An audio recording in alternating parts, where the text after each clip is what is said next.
Bienvenidos, queridos estudiantes, a este recurso inmersivo que hemos planeado precisamente para nuestro curso de educación para las personas con discapacidad sensorial. En esta primera unidad nos hemos adentrado en reconocer a las personas desde esa perspectiva social, pero ahora vamos a hacer un tránsito muy pequeño al área de salud para poder identificar tres elementos: la anatomía de la audición y de la visión, la promoción en salud y finalmente las deficiencias en estos dos órganos tan importantes que se transversalizan en el reconocimiento de la discapacidad sensorial. Ustedes se preguntarán, hemos hecho un énfasis en reconocer a las personas desde esa perspectiva social y no desde el panorama de salud. ¿Por qué es importante hacer este ejercicio? El educador especial debe reconocer estas características para facilitar en los entornos una detección temprana y que los niños, niñas, jóvenes o adolescentes que lo requieran accedan de manera oportuna a los servicios de salud y que se les brinden los entornos educativos todos esos apoyos y ajustes razonables que requieren. Acompáñenme.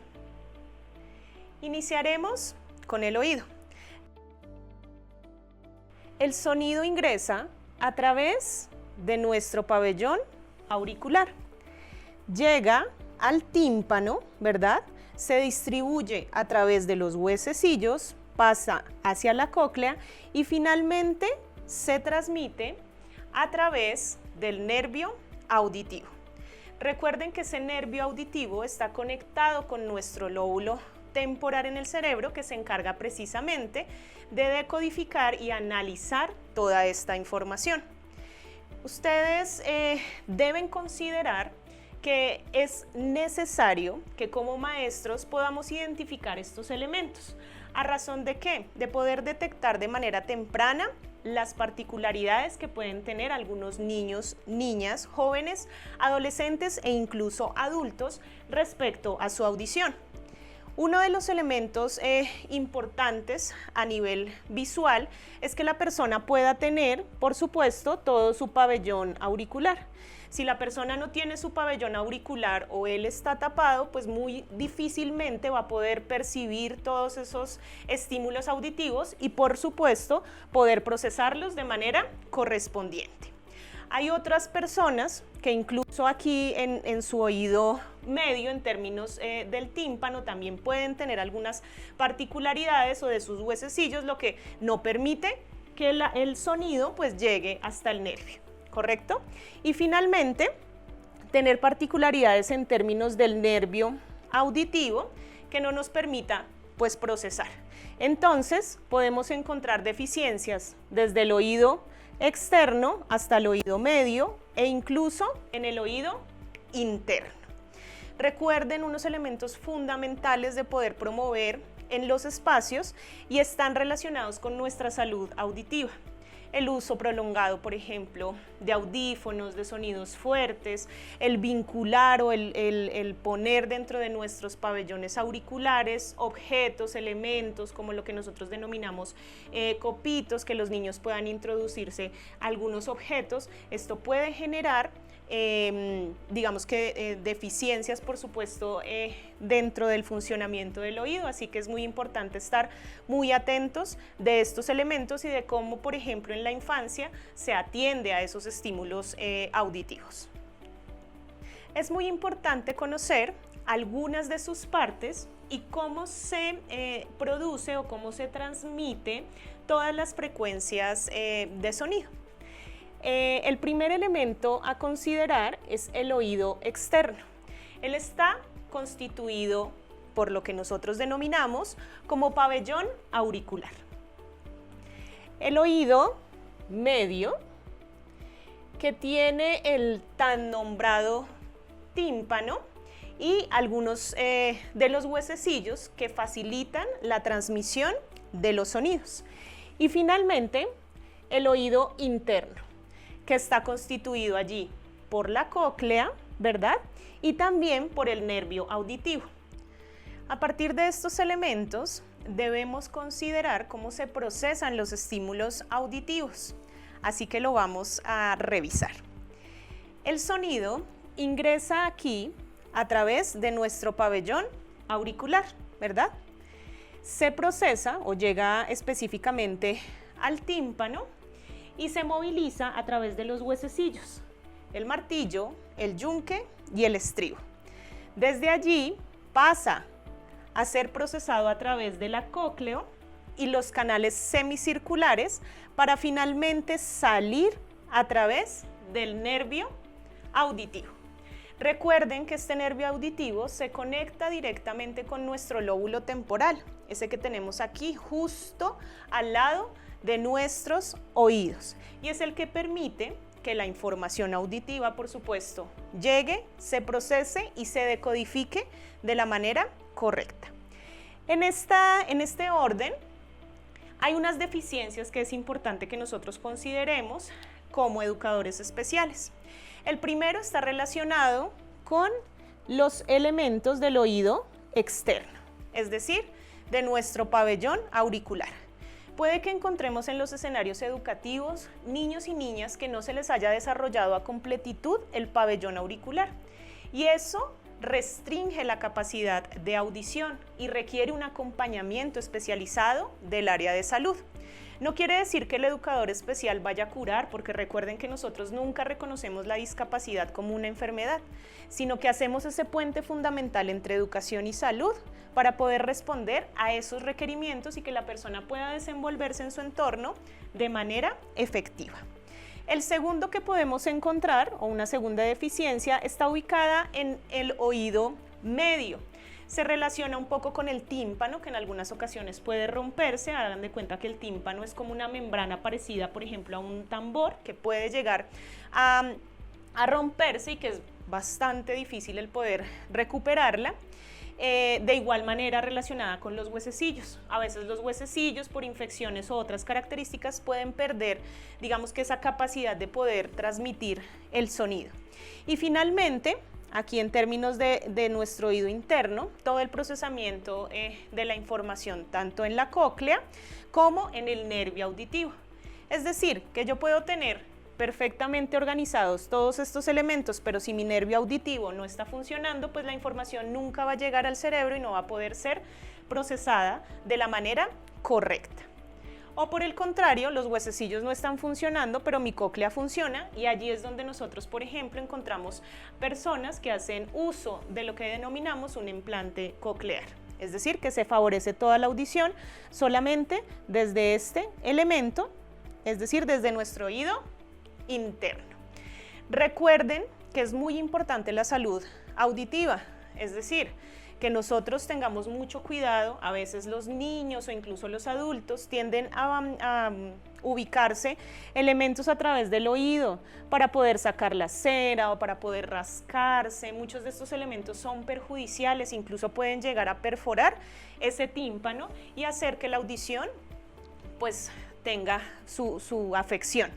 De igual manera, sonidos extremadamente fuertes en espacios, por ejemplo, laborales, que no contemos con las protecciones correspondientes. Ahora nos vamos a adentrar en el órgano de la visión. Es muy importante que consideremos que el órgano de la visión no solamente está compuesto por el globo ocular, sino también tiene unos elementos alrededor que tienen una función primordial respecto a su cuidado, como son las cejas, los párpados y las pestañas, tanto de elementos del ambiente como, por supuesto, del exceso de luz. A partir de ello, vamos a revisar un poco cómo se procesa toda esta información visual. Recuerden que la información visual parte de esa percepción de luz. Inicia desde el reconocimiento, por supuesto, de esos elementos de percepción de luz a través de nuestra córnea. Esa córnea tiene unas características allí particulares. Ahora vamos a abrir el modelo para poder identificar esas partes o esos elementos que son vitales en el reconocimiento de los estímulos visuales. El primer elemento del cual vamos a hablar es la córnea. Es ese elemento transparente que recubre todo el globo ocular. pero que tiene una función esencial en el procesamiento de toda la información visual. Hay otros dos elementos que también son protagonistas aquí, y es la pupila, ¿verdad? Que cuando nosotros, digamos que ella se contrae dependiendo de la cantidad de luz que haya en el espacio. Si tenemos bastante luz, pues nuestra córnea va a estar más pequeña, pero si no hay tanta luz, pues ella se va a expandir para poder focalizar mucho mejor la información visual. Otro elemento aquí fundamental es el iris. El iris es eso que nos caracteriza. Es el color particular que nosotros tenemos en nuestros ojos y que se relaciona con la genética, un poco relacionado con esa información que nos provee nuestro papá o nuestra mamá, que hace que nuestro iris tenga un color en particular. De igual manera está lo que nosotros denominamos como retina. La retina es una capa muy importante dentro del ojo, que es la que lleva todos los impulsos hacia nuestro nervio óptico, que nos permite precisamente decodificar la información. Entonces, los estímulos en general pues atraviesan todas estas capas para poder llegar al finalizar allí a la retina y a nuestro nervio óptico, que se comunica con esa zona del cerebro tan importante que es nuestro lóbulo occipital. En términos de las deficiencias que podemos presentar en este escenario, es importante revisar todos los elementos externos en los niños, en las niñas y por supuesto en los jóvenes o adolescentes. ¿Esto a razón de qué? Por ejemplo, podemos tener algunas particularidades en términos de los párpados, en términos de tener, por ejemplo, unas pestañas invertidas que se dan en algunos de los casos y que restringen completamente el ejercicio de la visión. En términos de las deficiencias ya del globo ocular, hay unos elementos que son visibles para nosotros.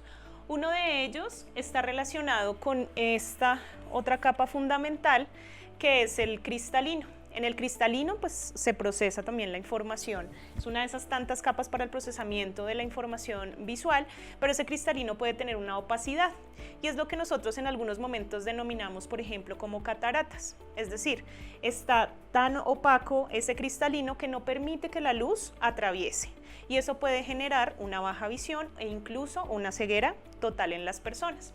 Y finalmente, un poco relacionado con el nervio auditivo, que no pueda procesar, es decir, que todos estos elementos estén muy bien en funcionamiento, pero cuando llegan allí a ese nervio óptico, que es el que se comunica directamente con el cerebro, pues también pueden tener unas deficiencias específicas. Es lo que nosotros denominamos un glaucoma, esa presión elevada en esos nervios que se van deteriorando y que no permiten llevar toda la información de manera correspondiente. En términos de la salud visual, es fundamental al día de hoy tener en cuenta muchos elementos. El uso excesivo, por ejemplo, de pantallas, tanto de celulares como de computadores, pues hace que el ojo se desgaste, porque nosotros no parpadeamos de estar observando precisamente esos elementos. Entonces, todo lo que hace el párpado en sus movimientos es precisamente para lubricar el ojo. Los descansos que hacemos de manera específica dentro de las actividades que realizamos es fundamental y más en la infancia. De igual manera, el uso, hablábamos un poco de todo lo que cubre y protege al ojo. Y si yo no uso los productos adecuados o si me estoy, por ejemplo, tomando los ojos o rascándomelos con las manos, por ejemplo, sucias o que me haya entrado algún objeto dentro del ojo y lo primero que yo hago es rascarme con las manos, pues eso también puede generar algunas lesiones en términos de esa retina que habíamos hablado hace un momento y que pueden rayar la retina. Eso es tan delicado que cuando ya observamos hacia algunos lugares pues no voy a ver de manera tan clara. Entonces es muy importante que hagamos estos elementos o que enfaticemos en estos elementos con los niños, con las niñas, pero también con los jóvenes y por supuesto con los adultos en temas de su cuidado de salud visual. No olviden el tema en términos de los rayos del sol. Es importante contar con unas gafas, unos lentes adecuados que nos protejan del sol. Hay muchas personas que ya al finalizar, digamos que de su etapa de vida, llegan en términos de ceguera, precisamente por no haberse cuidado a lo largo del tiempo en términos de nuestra salud visual. En la Iberoamericana le apostamos a experiencias significativas. Esperamos que estos recursos hayan sido de gran valor para ustedes. Ahora los invitamos a que los puedan explorar a través de los códigos QR que dejamos al finalizar. No solamente estos elementos están pensados para sus espacios de clase, sino para que en otros momentos los puedan explorar y puedan reconocer de mejor manera estos órganos fundamentales del oído y el ojo.